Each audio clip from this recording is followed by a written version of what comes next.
जय माता दी। आप सभी भक्तों का स्वागत है हमारे इस पावन चैनल पर। आज हम लेकर आए हैं नवरात्रि के तीसरे दिन माँ चंद्रघंटा की कथा। माँ दुर्गा की कृपा से इस कथा को सुनने मात्र से सभी मनोकामनाएं पूरी होती हैं। तो आइए श्रद्धा और भक्ति के साथ माता रानी को स्मरण करते हुए कथा शुरू करते हैं। एक समय की बात है जब देवताओं और असुरों के बीच भयंकर युद्ध चल रहा था। असुरों का राजा अत्यंत शक्तिशाली था और देवताओं को पराजित कर रहा था। तब सभी देवता मिलकर माँ दुर्गा की शरण में गए और उनसे रक्षा की प्रार्थना करने लगे। देवताओं की प्रार्थना सुनकर माँ ने अपने तीसरे स्वरूप माँ चंद्रघंटा का अवतार लिया। माँ के मस्तक पर अर्धचंद्रमा के आकार की घंटी सुशोभित है, इसलिए उनका नाम चंद्रघंटा पड़ा। माँ का स्वरूप अत्यंत दिव्य और तेजस्वी है। उनके इस हाथ में विभिन्न अस्त्र शस्त्र थे और वे सिंह पर सवार हैं। जब असुरों ने माँ का यह रूप देखा तो वे भयभीत हो गए, लेकिन उनका राजा युद्ध के लिए आगे बढ़ा। तब माँ चंद्रघंटा ने अपने दिव्य शंख और घंटी की ध्वनि से पूरे युद्ध क्षेत्र को गुंजा दिया। उस ध्वनि से असुरों की शक्ति कमजोर हो गई और वे घबराने लगे। इसके बाद माँ ने युद्ध करके सभी असुरों को संहार किया और देवताओं को विजय दिलाई।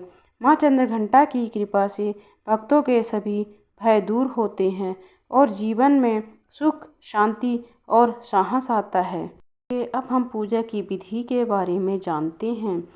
सुबह का समय ब्रह्म मुहूर्त में उठकर स्नान के बाद स्वच्छ लाल सुनहरे रंग के वस्त्र पहने पूजा स्थल पर माता चंद्रघंटा की प्रतिमा स्थापित करें और ईशान कोण में दीपक जलाएं।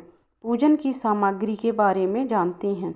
माता को सिंदूर, अक्षत, धूप, दीप, चमेली का या अन्य लाल फूल और चुनरी अर्पित करें। अब हम माता के भोग के बारे में जानते हैं।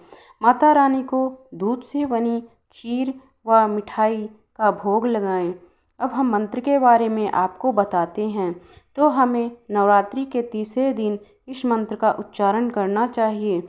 ओम या देवी सर्वभूतेषु चंद्रघंटा रूपेण संस्थिता नमस्तस्यै नमस्तस्यै नमस्तस्यै नमो नमः।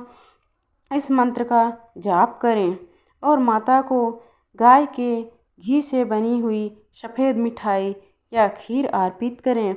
इससे माँ बहुत ही प्रसन्न होंगी।